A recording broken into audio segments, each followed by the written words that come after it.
Welcome to this month's newsletter overview, a podcast that brings you stories of transformation and prayer from around the world through the work of every home for Christ. In today's episode, we're diving into the March 2024 Global Ministry Update, full of stories that remind us that no place is too far, no heart too broken, and no nation too difficult for the gospel to reach. So grab a cup of coffee, settle in, and let's journey together. A new dawn in Guatemala. Let's begin in Guatemala, a country rich in culture and history, nestled in the heart of Central America. Every Home for Christ officially launched in Guatemala in late 2021, and already the spiritual fruit is blooming. Led by Andres Moises, the ministry has shown remarkable growth and impact in just a short time. One of the most powerful testimonies to come out of Guatemala is Gloria's story. A young woman whose life had been marked by abandonment, heartbreak, and addiction. Years ago, Gloria's father left her family. Then her mother walked away too. With no siblings and no support, Gloria ended up joining the gangs in Guatemala City. She fell into addiction and was living beneath bridges, surrounded by others who had been forgotten by society. But God didn't forget her. One day, a pastor working with EHC found Gloria and shared Jesus' love with her.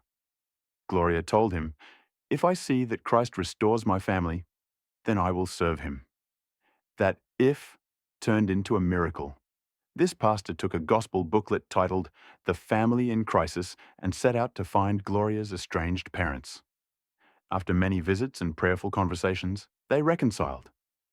And when they called Gloria to invite her home, she didn't hesitate. She took a borrowed bus fare and returned to a home now filled with God's presence. She gave her life to Christ, asked to be baptized publicly, and is now training to reach other young people under the bridges she once called home. Her story is a testament to redemption.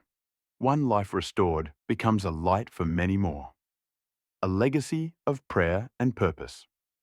Since 1976, EHC has grown from its beginnings in Australia and New Zealand to become a global force in evangelism and prayer. Eric and Lorraine Leach, who've journeyed with this ministry for decades, reflect with deep gratitude. Thousands of believers have joined them, not just in giving, but in praying for an hour a day, lifting nations, families, and individuals to the Lord. This month, they're inviting us all to try something special. Bless a nation on your birthday. Find out more about that country, its challenges, and its people, and commit to pray. Around the world in prayer. Let's take a quick journey through just a few of the countries EHC is spotlighting this month. Sri Lanka, a nation still recovering from civil war and political unrest. The economic crisis of 2022 hit hard, yet EHC volunteers continue gospel outreach in ethnically diverse regions. Pray for boldness in a climate of legal and religious tension. Malawi. Sometimes evangelism starts with dignity. EHC has helped renovate 48 toilets and drilled new wells in rural villages. Over 3,000 people now have access to clean water and proper sanitation. Alongside the gospel message, Côte d'Ivoire, hosting the African Cup of Nations, brought crowds and an opportunity. Pray for the success of stadium outreaches and that hearts will be open to the good news. Mexico. For the first time, EHC has gained access to elementary schools to share the gospel with children. This is a big step and a new mission field. Pray for young hearts to be prepared. Creative Access Nations. Across Central, South, and Southeast Asia, the gospel is going forth in the shadows. Believers are risking their safety to share Christ from house to house. They ask for your prayers, for freedom, for protection, and for open hearts. And many more nations are included this month, from Rwanda to Serbia, Eritrea to East Timor, Mauritius, Thailand, and the Dominican Republic. Each one has unique prayer needs, and each one is part of God's heart and a prayer. As Tanner and Bethany Peak step into global leadership of Every Home for Christ, they carry the torch passed on by Dick and Dee Eastman. Please lift them up in prayer as they lead with wisdom and grace. And finally, I want to read a beautiful prayer from this month's newsletter.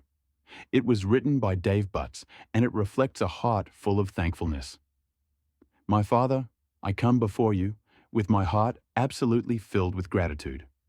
For this day and each day that you give me, I bring you thanks. What you ultimately have given me is the gift of yourself through Jesus. For that, I am and will be eternally grateful. Amen. Let's stay connected. That's all for today's episode of Hope Across Borders. If Gloria's story touched your heart, or if a specific country spoke to you, take a moment to pray, share this episode, or reach out to us with your own prayer requests. Remember, God is at work in every home, in every village, in every city.